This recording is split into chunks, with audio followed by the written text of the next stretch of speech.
అదే RTV app వార్తల్ని క్షణాల్లో చదివే అవకాశం ఉంటుంది. ఒక న్యూస్ పేపర్, ఒక టెలివిజన్ ఛానల్ మీ చేతుల్లో ఎప్పుడూ ఉంటాయి.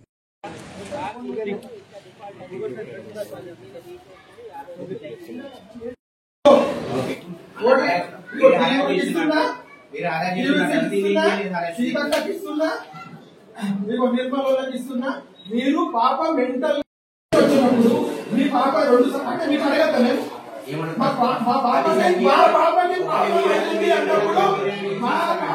ప్రాబ్లం అవుతుంది అన్నప్పుడు మీ దగ్గర వచ్చే బాధ్యత మాదేమన్నా?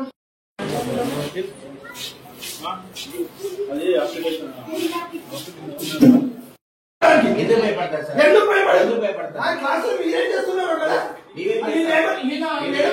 మేడం ఏమంటారంట నిన్న, అమ్మ బాబా నీకో దండం నీకు ఆ వర్డ్స్ మీరు వచ్చేసేది.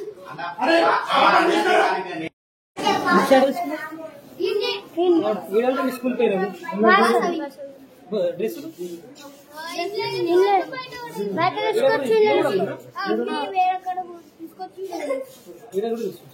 నోట్బుక్స్, టెక్స్ట్ బుక్స్ పక్కా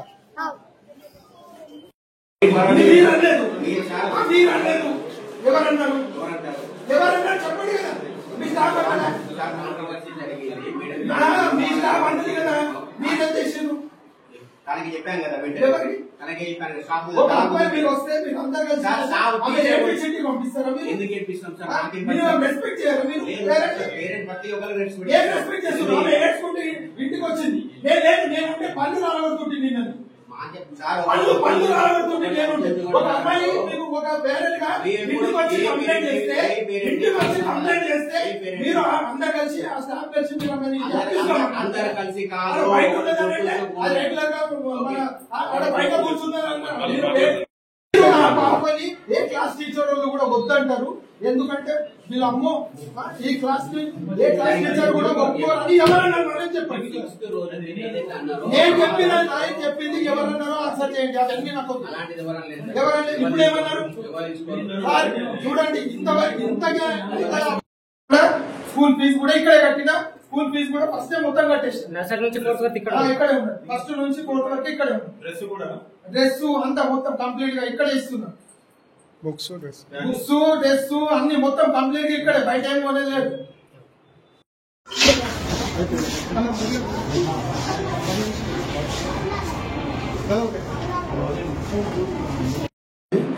అక్కడ స్కూల్ పేరుతో సహా మా అమ్మాయి 4th క్లాస్ చదువుతుంది, వాసవి స్కూల్ బైన్సాలో.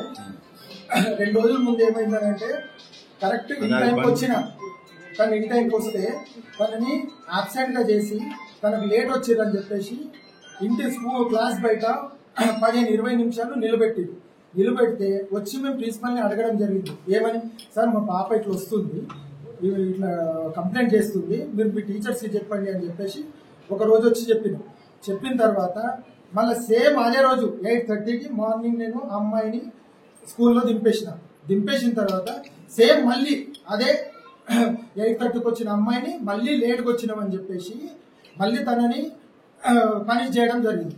మళ్ళీ ఏమైందనంటే అదే రోజు మళ్ళీ మా మిస్సెస్ వచ్చేసి స్కూల్కి వచ్చేసి ప్రిన్సిపల్ దగ్గరకు వచ్చి ఏమంటానంటే, సార్ మళ్ళీ నిన్నే వచ్చి చెప్పినాం, ఈరోజు 8:30కి మా అమ్మాయిని మీకు కరెక్ట్ ఇన్ టైంలో వచ్చినాము, ఇన్ టైం వచ్చినా తనని మళ్ళీ అబ్సెంట్ గా చేసి లేట్ కమ్మర్ లాగా వచ్చి మళ్ళీ పని చేస్తున్నారు అని చెప్పేసి ప్రిన్సిపల్ దగ్గరికి అడగడానికి వచ్చినప్పుడు వీళ్ళు ఏమన్నారని అంటే, మీ పాపని ఎక్కడైతే ఏదైతే స్టాఫ్ ఉందో మీ పాపని ఎవ్వరూ తీసుకోరు.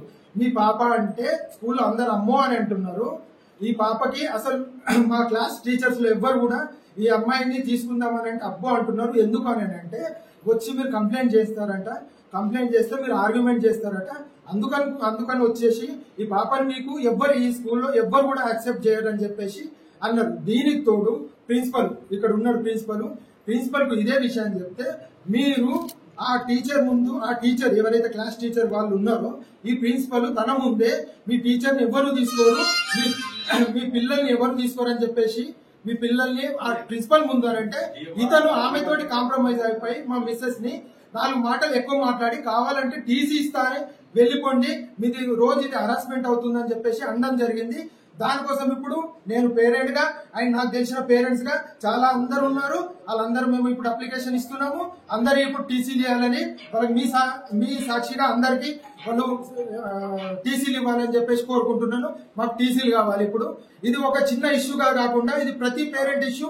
ప్రతి పేరెంట్ కి చెప్తున్నా, మీరు మీ పిల్లలు కంప్లైంట్ చేస్తే వచ్చి అడిగితే వచ్చి మీరు అడగకపోతే మీరు పేరెంట్స్ గారు గుర్తుపెట్టుకోండి, ఈ స్కూల్ వాళ్ళు మిమ్మల్ని ఎవరైతే మీరు వచ్చి కంప్లైంట్ చేస్తే ఆ పిల్లల్ని లోపల క్లాస్ లో హరాస్మెంట్ చేస్తున్నారు. మీరు ఎన్ని రోజులు అడగకపోతే వీళ్ళు ఇట్లాగే చేస్తారు. గుర్తుపెట్టుకోండి. మీరు వచ్చి ప్రతి ఒక్కళ్ళు ఈ ప్రిన్సిపల్ని అడగండి, ఈ వాసవి స్కూల్ యాజమాన్యాన్ని అడగండి. అప్పుడు మీ వీళ్ళ కథలన్నీ బయటపడతాయి. Thank you. మరిన్ని వీడియోస్ కోసం ఛానల్ ని సబ్స్క్రైబ్ చేయండి. లేటెస్ట్ అప్డేట్స్ కోసం వాట్సాప్ ఛానల్ ని ఫాలో చేయండి. అండ్ లింక్ డిస్క్రిప్షన్ లో ఉంది.